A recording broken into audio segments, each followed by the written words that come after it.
자, 오늘은 선약 네 번째 시간입니다. 선일 교회여 약속의 땅을 향하여 줄여서 선약 네 번째 시간인데요. 오늘은 믿음의 티키타카라고 하는 제목으로 말씀의 은혜를 나누겠습니다. 최근에 이 축구가 아주 열풍이죠. 아시안컵 토너먼트가 진행 중에 있습니다. 축구들 다 보셨나요?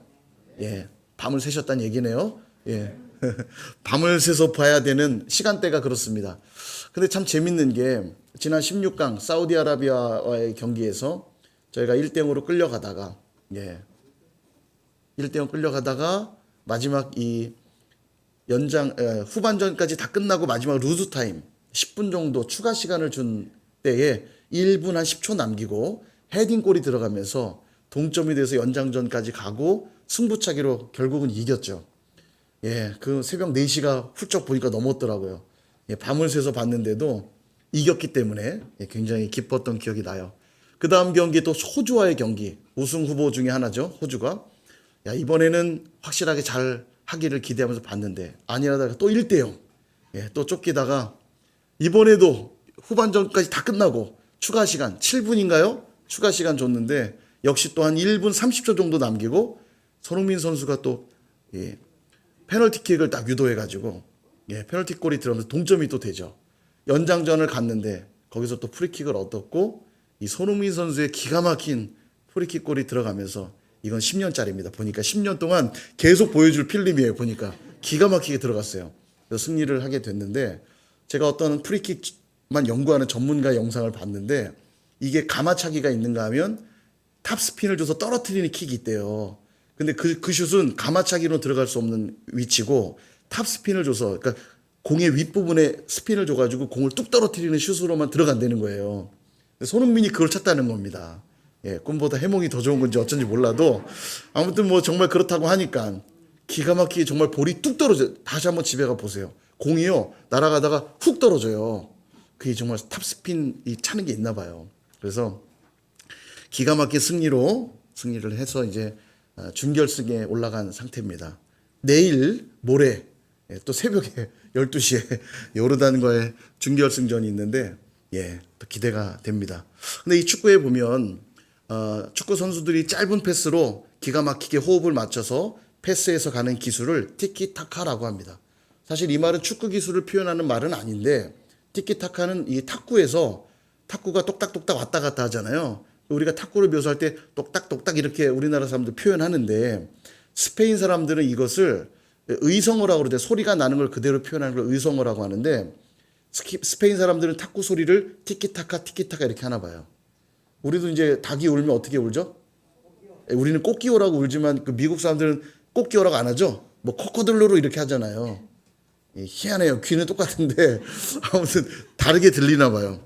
근데 이 사람들도 탁구를 칠 때 티키타카 티키타카 이렇게 들리나 봐요. 티키타카 티키타카.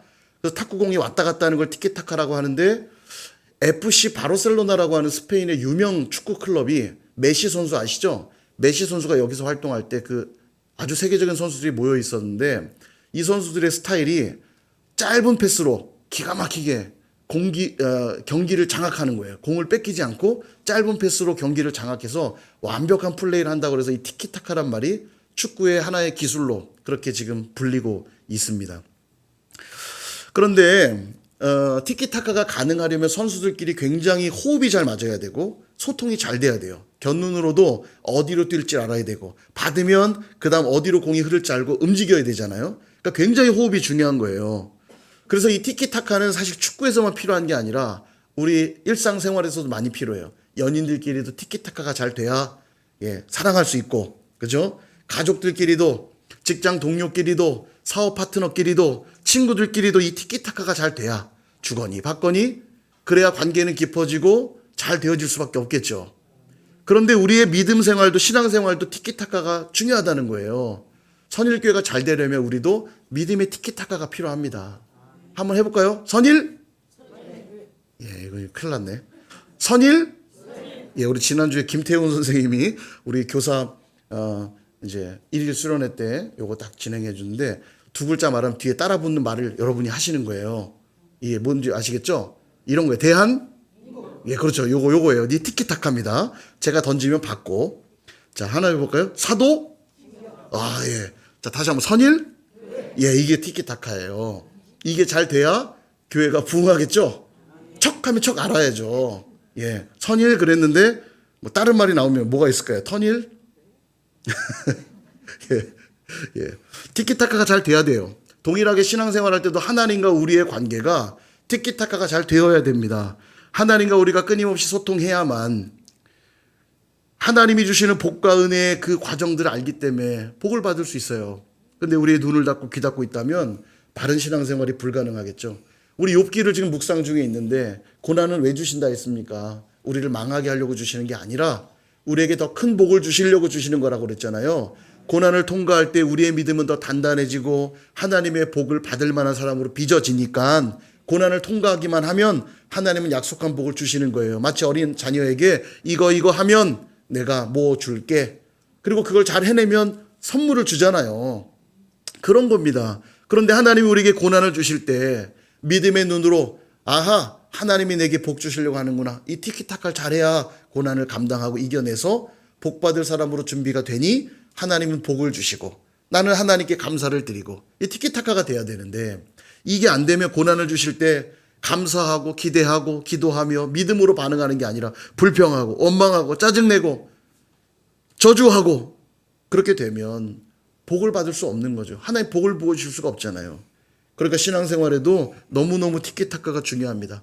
교회 공동체도 마찬가지입니다. 여러 가지 어려움들이 교회 안에 많이 발생해요. 그때 너도 나도 같이 믿음의 눈을 가지고 티키타카 하면서 하나님 일하실 거야. 그럼 그러고 말고 아멘 기도하고 격려하고 감사하고 티키타카가 되면 어려움들을 이겨내서 잘 나갈 수 있는데 이게 안 되니까 자꾸 분열이 일어나고 다툼이 일어나고 어려움들이 찾아오니까 교회에 하나님이 부어주길 원하시는 복과 은혜를 누릴 수가 없게 되는 거죠.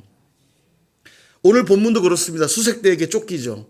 죽을 수도 있는 긴박한 상황에서 라합이 가진 믿음, 정탐꾼들이 가진 믿음이 아름다운 티키타카를 그리며 정탐꾼이 제안하면 라합이 받고 라합이 부탁하면 정탐꾼들이 받으면서 약속의 땅을 향한 전진이 이루어지고 있습니다. 그 믿음의 티키타카를 오늘 세 가지로 살펴보도록 하겠습니다. 첫 번째는 믿음 안에 거하라입니다. 여리고 왕의 수색대를 따돌리고 난 다음에 라합은 정탐꾼들을 창문으로 달아 내려 보냅니다. 그리고 정탐꾼들이 라합을 향해 이렇게 약속을 해요. 18절과 19절. 우리가 이 땅에 들어올 때에 우리를 달아내린 창문에 이 붉은 줄을 메고 내 부모와 형제와 아버지의 가족들을 다 내 집에 모으라. 누구든지 내 집 문을 나가서 거리로 가면 그의 피가 그의 머리로 돌아갈 것이요 우리는 허물이 없으리라. 그러나 누구든지 너와 함께 집에 있는 자에게 손대면 그의 피는 우리의 머리로 돌아올 것이다 얘기합니다. 붉은 줄이 표시가 되어서 붉은 줄이 있는 그 집은 망하지 않고 살려주겠다는 얘기예요. 그러나 그 집을 벗어나 있다면 죽어도 우리 책임 아니다. 예, 그 얘기하는 겁니다. 그러니까 지금 붉은 줄이 라합과 정탐꾼의 약속이에요. 예, 붉은 줄의 약속입니다. 여러분, 약속이 약속으로서 효과가 있으려면 우리가 일반적으로 어떻게 합니까? 계약서를 작성하거나 여러 가지 증표를 주고받아요. 성경의 표현대로 한다면 뭐 도장, 지팡이, 끈과 같은 이런 것들로 증표를 삼죠. 고대에도 그런 약속들이 있는데 창세기 38장에 보면 유다가 며느리 다말에게 증표를 줄 때 족장들만 가지고 있는 도장과 지팡이와 끈을 주어서 증표로 삼죠. 내가 돌아와서 돈을 돌려줄 테니 일단 이것으로 보관하고 있어라. 그렇게 얘기하기도 하고요. 율법에도 보면 이혼하는 경우를 예를 들면서 여성들이 여러 가지로 어려움을 겪고 쉽게 버려지는 일들을 막게 하기 위해서 이혼할 때는 이혼 증서를 반드시 써서 내보내도록 그렇게 규정하고 있습니다. 여자들이 그냥 부당한 대우를 받는 일이 너무 많았거든요. 그러니까 이혼 증서 꼭 발행하도록 돼 있는 거죠. 자, 그런데 지금 단순히 뭐 물건을 교환하거나 어떤 상황들을 정리하기 위해서 하는 약속이 아니라 이거는 살 수도 있고 죽을 수도 있는 목숨이 왔다 갔다 하는 절체절명의 상황에서 단지 저 붉은 줄로만 증표를 삼겠다? 여러분, 이게 이해가 되시나요? 그렇습니다. 여러분, 신앙인들에게는 물론 세상의 원칙과 기준도 필요합니다만 그보다 우선하는 법이 있어요. 그게 뭐냐? 믿음의 법입니다. 그리스도인들에게 우선되는 법은 믿음의 법이에요. 이 믿음의 법 위에서 다른 기준들도 허용되는 것이지, 만약에 서로가 서로를 믿을 수 없기 때문에 다른 기준들이 동원된다면 거기는 믿음의 공동체일 수 없을 겁니다. 그죠? 그러다 보니 공동체에서는, 교회 공동체에서는 세상의 원칙과는 다른 경우들이 발생하곤 해요. 왜냐하면 믿음의 법칙이 우선 적용되니까요. 예를 들면 이런 겁니다. 저도 여기가 일하는 현장이잖아요. 목사에게는, 교회가. 그러나 여러분, 제가 근로계약서를 쓸까요? 안 쓸까요? 잘 모르시죠? 근로계약서 쓸까 안 쓸까요? 안 써요. 저는 공식적으로 근로자가 아니거든요. 저는 그냥 종교인입니다. 근로계약서를 안 써요. 그래서 사역자들이 부당한 대우를 받는 경우가 많이 있습니다. 그냥 내쫓겨도 어디에 항변할 데가 없어요. 교회에서 내쫓는 일들이 있거든요. 예. 세상에서 그럼 난리 나죠? 여러분 일하실 때 근로계약서 다 쓰시죠? 예. 이게 중요하거든요. 그 계약서가 근거인데 사역자들은 근로계약서 같은 거 안 써요. 노동자가 아니고 이제 종교인이기 때문인데 왜 그런 일이 있는가? 우리는 믿음의 법이 우선하기 때문입니다. 예. 위임하고 맡기면 또 사역자들은 하나님을 섬기듯 주님을 섬기듯 기쁨으로 성도들을 섬기고 어떤 계약과 조건 때문에 하는 것이 아니잖아요. 맞죠? 세상하고 다른 겁니다. 그래서 자꾸 세상의 직장의 기준들을 가지고 교회에 그래서 들이댈 수 없는 이유가 거기에 있어요. 교회는 조금 다릅니다. 세상의 법을 그대로 가져올 수가 없어요. 우리는 일단 기본적으로 믿음의 법이 우선하니까. 근데 여러분 최근에 교회마다 헌금 반환을 요구하는 일들이 참 많아지고 있습니다. 제가 여기저기서 소식을 많이 들어요. 제가 교회를 옮길 건데 그동안 제가 했던 헌금 다 돌려주세요. 자, 돌려줘야 될까요? 말아야 될까요? 헌금은 하나님한테 드린 거예요. 예, 그렇죠. 그러니까 그렇게 생각하시죠? 헌금을 하나님께 드렸기 때문에 반환 요구 안 하실 거죠? 옮겨도요? 예, 옮기면 안 되고요. 뭘 또 대답하세요 지금? 예, 옮기실 것처럼. 예, 가시면 안 되죠. 예. 근데 요즘에 이 헌금 반환 요구하는 교회들이 많아지고 있어요. 최근에도 한 목사님께 들었는데 한 청년이 드럼을 헌물을 했대요. 한 200만 원 정도 되는 드럼을 헌물을 하고 있는데 어느 날 그 어머니가 전화 와서는 우리 아이가 한 그것을 돌려달라 하더래요. 되게 난처하더래요. 이거 어떻게 해야 되나? 돌려줘야 될까요? 말아야 될까요?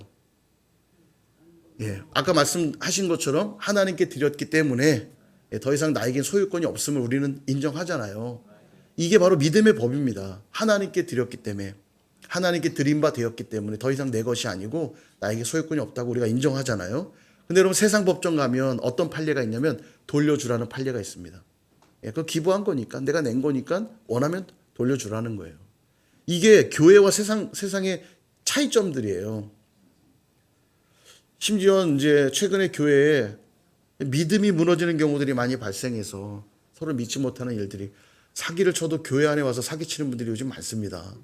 예, 이걸 역이용하는 거죠. 서로 믿기 때문에, 서로 신뢰하기 때문에 그 믿음을 역이용해서 사기치는 분들이 많아지고 있어요. 그러다 보니까 교회 안에 믿음이 무너지니까 자꾸 세상의 기준을 가지고 와서 서로의 믿음을 체크하고 확인하려고 하는 일들이 자꾸 많아집니다. 공증 같은 것을 통해서 확인하려고 하는 경우들이 많아져요. 여러분 자기의 믿음을 더 확고하게 하기 위해서 공증하는 거 저는 찬성입니다. 전 좋다고 생각해요. 얼마 전에도 나눴지만 아는 선배 목사님이 교회 앞에 조그마한 땅을 가지고 있는데 거기에 지하철이 들어오기로 되면서 땅값이 천정부로 막 오르기 시작하더라는 거예요. 근데 자기가 늘 마음먹었다는 거예요. 이거는 내가 교회에 기증할 거고, 교회 앞에 그 땅을 왜 샀냐면 혹시라도 나중에 교회가 부지를 늘려야 될 일이 벌어질 때 미리 사두면 많은 돈 안 들일 수 있잖아요. 그래서 친척들에게 돈을 다 모아가지고 빌려가지고 땅을 사뒀는데 땅값이 막 오르더래요. 그러니까 나중에 땅값이 많이 올라서 안 팔고 싶어질까봐 안 되겠다. 바로 공증, 내가 교회 이거 기증하겠다고 이제 교회 위원들 모시고 가가지고 공증하기로 했다는 거예요. 전 이런 건 좋다고 생각해요. 왜냐하면 자기의 믿음을 더 견고하게 하려고, 더 확고하게 하려고 하는 건 좋아요. 그런데 만약 믿을 수 없기 때문에, 내가 너를 믿을 수 없고 네가 나를 믿을 수 없기 때문에 세상 법정에 통해서 공증 같은 걸 통해 믿음을 확인하려 한다면 여러분 이건 안타까운 일일 수밖에 없습니다. 붉은 줄의 약속을 받은 라합이 어떻게 반응하고 있을까요? 내가 붉은 줄 달아내릴 테니까 여기다 계약서 한 장만 쓰고 가십시오. 예? 했을까요? 자, 어떻게 했나 볼까요? 21절. 라합이 이르되 너희의 말대로 할 것이라 하고 그들을 보내어 가게 하고 바로 붉은 줄을 창문에 매니라. 붉은 줄의 약속 앞에 그대로 순종하는 티키타카를 보여주고 있어요. 이것저것 계산하지 않고 따지지 않고 묻지 않고 그대로 믿음으로 받고 있죠. 그 믿음 안에 거하고 있는 모습을 보여줍니다. 실제로 그의 모습을 성경은 이렇게 기록합니다. 야고보서 2장 25절 또 이와 같이 기생 라합이 사자들을 접대하여 다른 길로 나가게 할 때에 행함으로 의롭다 하심을 받은 것이 아니냐. 아멘. 라합이 믿음으로 이 약속을 이행했기 때문에 의롭다 여김을 받았다. 그렇게 성경은 증언하고 있습니다. 믿음의 법에 적용을 받는 거예요. 사랑하는 여러분, 이 이야기를 들으면서 한 사건이 생각나실 겁니다. 바로 유월절 사건이에요. 애굽에서 마지막 10번째 재앙이 임합니다. 장자 죽음의 재앙이죠. 그리고 하나님 말씀하시기를 어린 양을 잡아 그 피를 문 임방과 좌우 설주에 바르면 그 집은 내가 넘어갈 것이다. 유월 넘어갈 것이다. 장자가 죽지 않게 되겠지만 그렇지 않은 모든 곳에는 동물부터 시작하여 심지어 바로의 군까지 모든 장자들이 죽음을 맞이하게 될 것이다 말씀해요. 그날 밤에 정말 죽음의 신이 온 애굽을 훑을 때 누구만 살았을까요? 하나님이 약속하신 대로 어린 양의 피를 문 임방과 좌우 설주에 바른 그 집안만 모두 살게 되었던 거죠. 근데 만약 여기에 아무리 그래도 내 생각에 아무리 그래도 이전에는 그런 적 없고 기왕이면 여러분 이런 말따위가 필요할까요? 오직 말씀해 주신 것에 대한 믿음만이 우리의 구원을 경험하게 하는 것입니다. 오늘 우리의 믿음도 동일해요. 내가 얼마나 착하게 살았는가, 얼마나 똑똑한가, 부자인가, 힘이 센가, 얼마나 합당한가 보다 훨씬 중요한 게 있다면 우리의 믿음이 예수님의 말씀 앞에 얼마나 반응하고 있는가. 조금 더 구체적으로 표현하면 어떤 조건, 어떤 상황에서도 우리를 거룩하게 하는 능력인 예수의 보혈 안에 거하고 있는가. 여러분 도피성 제도도 잘 아실 겁니다. 이스라엘 땅에 6개의 도피성이 있었어요. 도피성은 뭐 하는 곳이냐면 부지 중에 살인을 행한 자가 의도적으로 죽인 게 아니라 특수한 상황 때문에 죽게 된 경우 그 가족들이 보면 억울하잖아요. 원수를 갚으려 할 거 아니겠습니까? 그러니까 부당한 죽음이 또 발생하지 않기 위해 도피성을 만들고 그 성으로 피하기만 하면 그를 절대 죽이지 못하도록 치외법권 같은 그런 제도를 만들었어요. 도피성이 그런 곳입니다. 그래서 그곳에서 재판도 다시 받을 수 있게 하시고 억울한 죽음이 없도록 제도를 정하신 건데 또 하나의 중요한 기준이 뭐냐면 도피성에 죄인이 머무는 동안 대제사장이 죽게 되면 대제사장의 죽음과 함께 그의 죄도 사해져서 고향으로 돌아갈 수 있도록 그렇게 만든 법입니다. 여러분 이 도피성 제도가 무엇을 예표하고 있냐면 예수 그리스도를 예표하고 있는 거예요. 누구든지 예수 그리스도 안에 피하기만 하면 그는 생명을 건지게 된다고 말씀하고 있는 것이고 심지어 예수님은 우리의 대제사장이 되셔서 십자가에서 우리를 대신하여 죽으셨기 때문에 우리의 모든 죄가 도말되었고 우린 이제 자유의 몸이 되었고 우리의 본향인 하늘나라를 갈 수 있게 된 자가 됐다라는 의미예요. 그러므로 오늘 우리에게 필요한 건 뭡니까? 예수 그리스도를 믿는 믿음. 그분의 보혈만 의지하는 믿음. 이게 필요한 거예요. 이게 있을 때에만 우리는 약속의 땅으로 나아갈 수 있다는 것입니다. 이 사실을 믿으시기를 축원드립니다. 이것이 우리가 기억해야 할 첫 번째 믿음의 티키타카라면 두 번째는 믿음을 숙성하라입니다. 두 정탐꾼이 돌아가면서 라합에게 한 가지 당부를 해요. 20절 네가 우리의 이 일을 누설하면 네가 우리에게 서약하게 한 맹세에 대하여 우리에게 허물이 없을 것이다. 그렇게 말합니다. 여기 누설하다라고 하는 이 단어는 폭로하다, 선언하다 이런 말입니다. 이게 어디에 쓰인 단어냐면 선지자가 하나님의 말씀을 받았을 때 하나님 말씀을 선포하잖아요. 그때 사용되는 단어예요. 근데 지금 20절의 이 말씀은 그렇게 선포하거나 폭로하지 말라. 이 얘기거든요. 진리는 분명히 선포되는 것인데 어떨 때는 진리가 선포되지 않을 때도 있어요. 진리의 말씀은 거짓이 없기에 분명하게 드러나게 되어 있습니다. 마치 송곳과 같아서 누르면 누를수록 오히려 뚫고 나와 더 선명하게 드러나는 것처럼 진리는 무조건 드러나게 되어 있어요. 그래서 이걸 진리의 공개성이라 말할 수 있을 겁니다. 공개될 수밖에 없어요. 드러날 수밖에 없거든요. 그럼에도 불구하고 모두가 그 진리를 인정하고 받아들이는 것이 아니라는 점에서 진리는 누군가에겐 감춰진 것 같습니다. 비밀성도 가지고 있어요. 진리는. 라합의 상황을 보십시오. 라합이 하나님을 믿었잖아요. 어떻게 해서 하나님을 믿게 됐을까요? 라합은 이스라엘 백성도 아니고 여리고에 살던 이방인인데 어떻게 하나님을 알게 되었고 믿게 되었냐는 거예요. 바로 하나님에 대한 소문을 들었거든요. 홍해를 마르신 일들, 또 광야를 인도하신 일들, 대적들을 물리친 일들을 소문으로 들었어요. 그리고 그 소문을 듣는 순간 라합에게 믿음이 생겼죠. 여러분, 그 소문은 모두가 들을 수 있는 소문이었을 겁니다. 라합만 들은 게 아니에요. 여리고의 모든 백성들이 다 들었습니다. 그죠? 그런 점에선 진리가 공개적으로 드러났어요. 라합이 그 하나님을 믿었기 때문에 그 믿음 또한 공개적으로 드러났습니다. 그러나 모든 백성이 다 하나님을 믿은 건 아니에요. 그죠? 하나님에 대한 소문을 들었지만 여리고 백성들은 하나님을 믿지 않았어요. 오직 라합만 믿었죠. 그런 점에서 진리는 여전히 누군가에겐 감춰져 있는 비밀성을 가지고 있다는 거예요.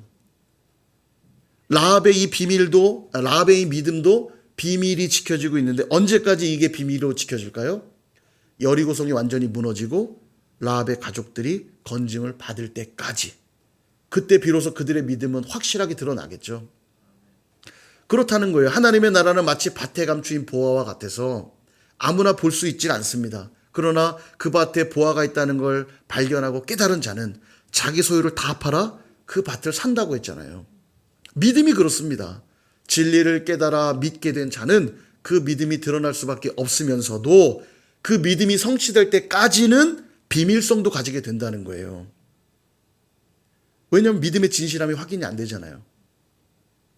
그래서 믿음은 그동안에 내 안에서 점점 더 숙성되어져 간다는 거예요. 이게 무슨 말이냐면 아브라함을 보면 알 수 있습니다. 아브라함에게 하나님 약속해 주셨어요. 내가 너로 큰 민족을 이루게 하겠다. 근데 그에게 자녀가 있어요, 없어요? 아니, 당장 자녀가 하나라도 있어야 큰 민족을 이룰 거 아닙니까? 큰 민족을 이루겠다는 공개적인 약속을 하나님께 받았는데 자녀가 없어요. 그리고 언제 받냐면 25년이 지난 100세가 되는 나이 때 이삭을 선물로 받죠. 하나님이 동작이 느리기 때문인가요? 동작이 느려서 25년이나 시간을 질질 끈 겁니까? 아니죠. 하나님이 아브라함의 믿음을 숙성시키기 위해서 시간의 텀을 두고 계신 거예요. 그리고 그 믿음이 숙성되었을 때 하나님은 이삭을 주셨고 그 이후에 그 이삭을 내게 바치라라고 얘기했을 때 아브라함은 하나님께 이삭을 바치죠. 그리고 내가 이제야 나를 경외하는 줄 아노라. 그의 믿음을 칭찬해 주세요. 비로소 믿음이 확증이 된 거예요. 그러니까 지난 시간 동안 그 믿음은 아브라함 안에서 계속 숙성되는 시간이 필요했던 겁니다. 왜 의심이 없었겠어요? 하나님 내게 약속해 주셨는데 왜 자녀를 안 주시지? 의심됐기 때문에 이스마엘도 난 거예요. 내가 이스마엘이라도 낳아볼까? 애굽의 여종인 그 하갈을 통해서라도 자식을 낳아볼까? 근데 하나님이 그 약속한 자녀가 아니었잖아요. 그런 시간까지도 믿음이 숙성되는 시간이었던 거예요. 준비되는 시간이었습니다. 준비되자 하나님이 그 믿음을 확증해 주시고 복을 허락해 주시는 거죠. 오늘 저와 여러분도 동일합니다. 약속의 땅으로 우리를 인도해 가시기 위해서 분명하게 먼저 말씀해 주세요. 그리고 우리 안에 그 믿음이 생기면 그 믿음을 숙성시켜 나가기를 원하세요. 그러므로 당장 성취되지 않는다고, 또 내가 생각한 기준과 상황과 다르다고 그 믿음을 외면했다가는 약속의 땅은커녕 목숨조차도 부지하기 힘들어지게 되는 것입니다. 라합이 만약 붉은 줄을 달아내리고도 의심하고 그 믿음을 온전히 붙들지 않았다면 라합도 구원받지 못하지 않았겠어요? 그러나 이스라엘 백성이 쳐들어오는 그 순간까지도 그는 흔들리는 상황에도 끝까지 그 믿음 붙들고 믿음을 숙성시키고 있는 겁니다. 누구에게도 누설하지 아니하고 그 믿음을 내 안에 숙성시켜서 하나님이 일하실 것을 기대하고 반응했다는 거예요. 그래서 믿음은 성숙하고 성장해 갑니다.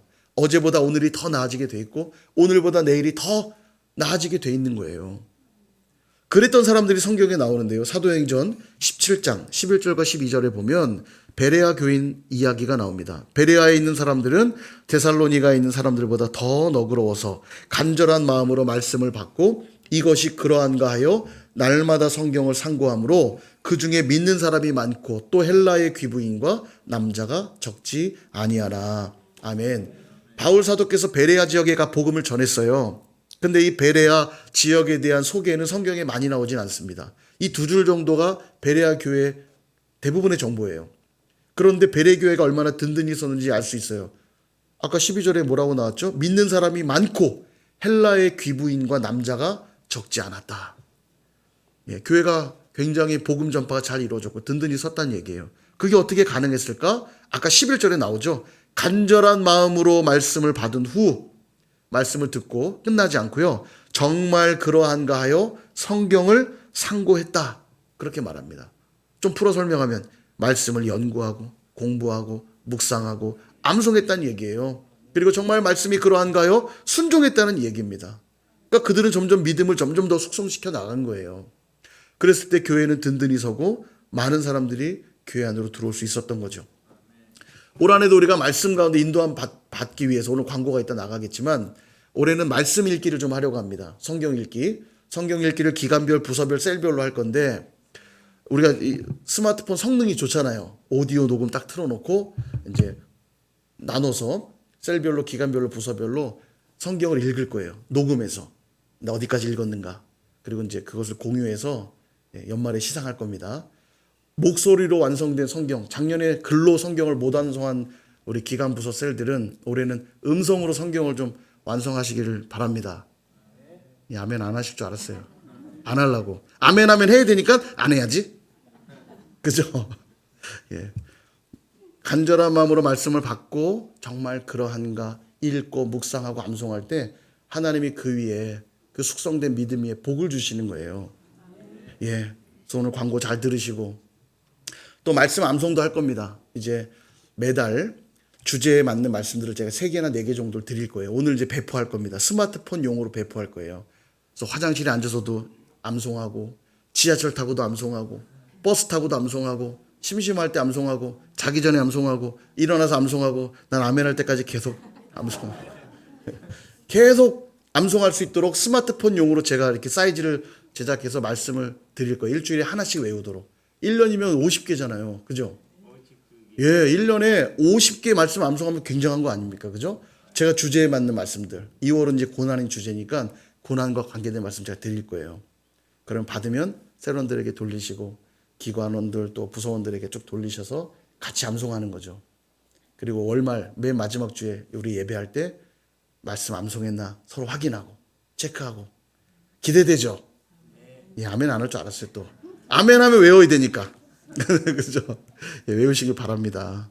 숙성시킨 고기가 훨씬 쫄깃하고 맛있는 것처럼 우리의 믿음도 숙성될 때 놀라운 은혜 경험하게 될 줄 믿습니다. 제가 최근에 아주 맛있는 돈가스집 알게 됐는데 너무 맛있어서 가끔 시켜 먹어요. 근데 왜 맛있나 봤더니 고기를 숙성시킨 고기래요. 아주 쫄깃하고 맛있습니다. 그래서 제가 1부 때 얘기했어요. 저희 집에 방문하신 분들께는 그거 먹으려고 돈가스 먹기 위해 방문하신 분들은 제가 주문해 드리겠습니다. 안 올 거 아니까. 예, 말해도 안 올 거 아니까 담대하게. 예, 근데 정말이에요. 농담 아니고 저희 집 놀러 오시면 제가 시켜 드릴게요. 정말이야? 아, 정용광 집사님이 있는 걸 제가 깜빡했네요. 예, 오실 분인데. 예. 오늘은 오지 마세요. 오늘은 제가 바빠서. 예. 아무튼 진짜 오시면 제가 돈가스 시켜 드릴게요. 정말 맛있어요. 동일하게 우리의 믿음이 숙성되면 하나님의 놀라운 약속과 은혜 경험하게 될 줄 믿습니다. 마지막 우리가 확인해야 될 3번째 티키타카는 믿음으로 보고하라입니다. 라합의 도움으로 이제 탈출을 했죠. 3일 동안 산속에 숨어 있다가 수색대가 다 돌아간 걸 확인한 다음에 강을 건너 여호수아에게 돌아옵니다. 그리고 여호수아에게 이렇게 보고를 드려요. 24절. 또 여호수아에게 이르되 진실로 여호와께서 그 온 땅을 우리 손에 주셨으므로 그 땅의 모든 주민이 우리 앞에서 간담이 녹더이다 하더라. 아멘. 말하자면 여호수아요 굉장히 성공적인 정탐이었어요. 이런 말이에요. 보고가 좀 이상하지 않나요? 실상은 여리고를 하나로 돌아보지 못했으니까 실패한 정탐이지 않나요? 아마도 40년 전 믿음이 없었던 그 10명의 정탐꾼들이 이 2명의 정탐꾼처럼 다녀왔다면 아마도 이렇게 보고했을 것 같아요. 한번 들어보십시오. 우리는 들어가자마자 수색대에 걸렸고 그래서 여리고를 하나도 살펴보지 못했습니다. 그들의 정보력은 세계 최고이고 그들의 이중 성벽은 매우 견고하여 아무래도 여리고를 쳐들어가기란 굉장히 어려울 것 같습니다. 그러지 않았겠어요? 이거 누가 아멘 하신 것 같은데. 아멘 하시면 안 되는데. 여러분 믿음 없었던 10명의 정탐꾼이라면 이렇게 보고했을 겁니다. 틀린 말 있어요 없어요? 틀린 말 하나도 없죠. 수색대에 걸린 거 맞죠. 여리고 하나도 살펴보지 못한 거 맞죠. 아니 그날 들어가자마자 걸린 걸 보니까 정보력 최고인 거 맞죠.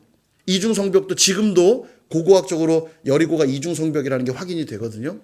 이중으로 성벽을 만들어 굉장히 견고한 성읍이었으니 쳐들어가기가 어려울 거란 보고는 정확한 보고입니다. 어떤 면에서는. 그죠?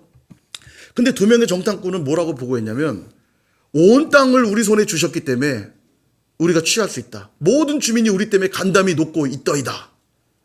마치 온 땅 주민을 다 만난 것처럼 말하고 있어요. 거짓 보고일까요? 아닙니다. 이 보고는 정확한 믿음의 보고예요. 보세요. 여호수아 2장 9절에 보니까 라합이 이런 말을 하거든요. 말하되 여호와께서 이 땅을 너희에게 주신 줄을 내가 아노라. 우리가 너희를 심히 두려워하고 이 땅 주민들이 다 너희 앞에서 간담이 녹나니. 아멘. 이 두 정탐꾼이요, 비록 기생 라합의 집 밖에 못 들어갔지만 나름 이것저것 봤을 겁니다. 여리고의 성이 얼마나 단단한지도 봤을 것이고요. 또 그 수색대의 무서움도 봤을 것이고요. 여러 가지 많은 걸 봤겠지만 두 정탐꾼은 뭐만 딱 집어서 보고 있습니까? 라합의 입을 통해 선포되고 있는 그 상황. 여호와께서 너희들에게 이 땅을 주셨고 이 백성들은 다 너희 앞에 지금 간담이 놓고 있다. 바로 그 믿음으로 취해야 될 그 내용만 딱 취해서는 보고하고 있다는 거예요. 믿음의 보고를 하라고 정탐꾼 보냈더니 두 명의 정탐꾼이 믿음의 보고에 티키타카를 하고 있는 겁니다. 동일해요. 하나님 우리 삶에 많은 것들을 주시거든요. 여러 가지 상황들을 주시거든요. 근데 꼭 부정적인 것만 골라보시는 분들이 있어요. 똑같은 걸 보면서도 악평하는 분들이 있고 원망하는 분들이 있고 불평하는 분들이 있고 부정적인 말들로 아주 초를 치는 분들이 있어요. 똑같은 걸 보고 볼펜이 떨어졌는데 아이고 또 떨어졌네랑 땅바닥에 붙었네랑 붙었네 떨어졌네 다르잖아요. 그죠? 예전에도 한번 얘기한 것 같은데 삼수한 자녀를 보면서 너무 안타까운 이 목사님이 어디 못 떨어졌다는 소리만 들어도 애가 깜짝깜짝 놀래가지고 우리 말을 바꿉시다. 그다음부터 떨어졌단 말을 싹 없앴대요. 볼펜이 떨어져도 아이고 볼펜이 땅바닥에 붙었네. 말을 바꿨대요. 그리고 대학에 들어갔다는 그런 얘기였는데 여러분 똑같은 상황을 보면서도 우리는 어떻게 보고하느냐가 중요해요. 하나님 앞에 나의 입술을 어떻게 드릴 것인가. 불평과 원망의 말들을 할 것인가 아니면 믿음의 보고를 드릴 것인가.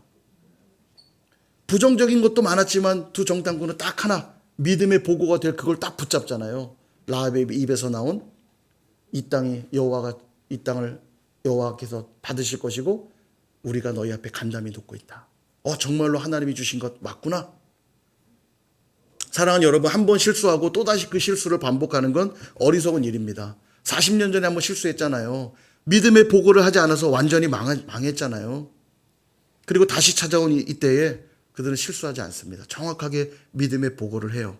여러분 진리가 아닌 걸 경험했다면 그 다음엔 진리가 아닌 걸 다시 행해서는 안 되잖아요. 근데 그렇게 행하는 이들을 성경은 이렇게 표현합니다. 잠언 26장 11절 개가 그 토한 것을 도로 먹는 것 같이 미련한 자는 그 미련한 것을 거듭 행하느니라. 아멘. 토한 걸 도로 드시는 분 안 계시죠? 아깝다고? 대답 안 하세요. 불안하게. 예, 토한 걸 도로 드시는 분 없을 거예요.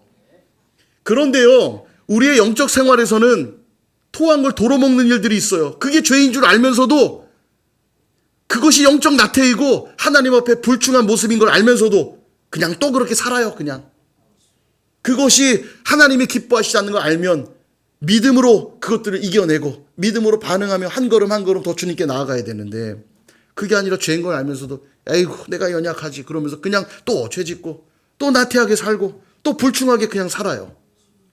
마치 토한 걸 도로 먹는 개처럼 내 영적인 액션들이 늘 그러고 있다는 거예요.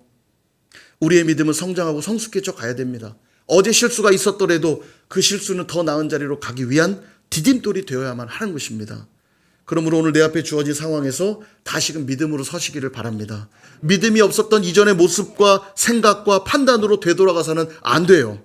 매 순간 하나님 앞에 내 생각을 펼쳐놓기보다는 믿음의 보고를 드리시기를 바랍니다.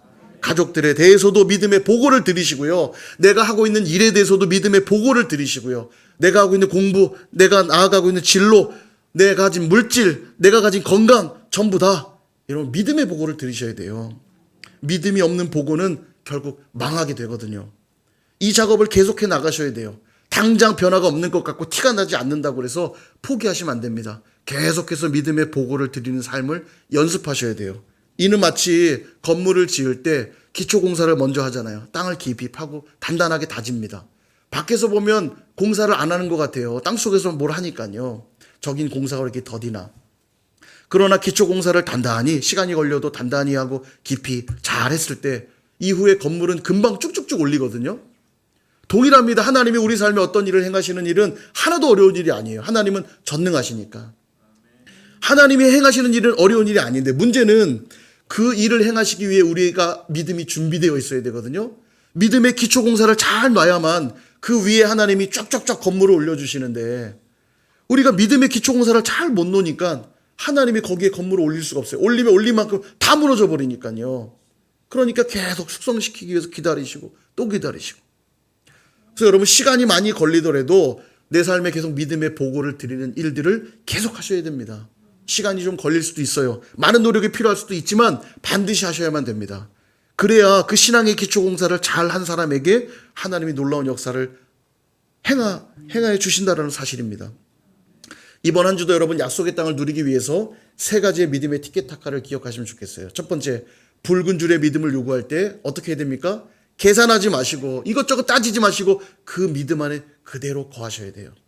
두 번째, 믿음이 성취될 것이라고 하는 약속 앞에 믿음을 숙성시키는 기다림이 필요하고 마지막 세 번째, 삶의 모든 순간 믿음의 보고를 올려드리는 티켓타카가 필요합니다. 믿음의 보고를 하라고 주신 상황 앞에 믿음의 보고를 드려야 돼요. 그렇게 하나님과 믿음의 지체들과 믿음의 티켓타카를 이루시는 저와 여러분 다 되시기를 주님의 이름으로 축원드립니다.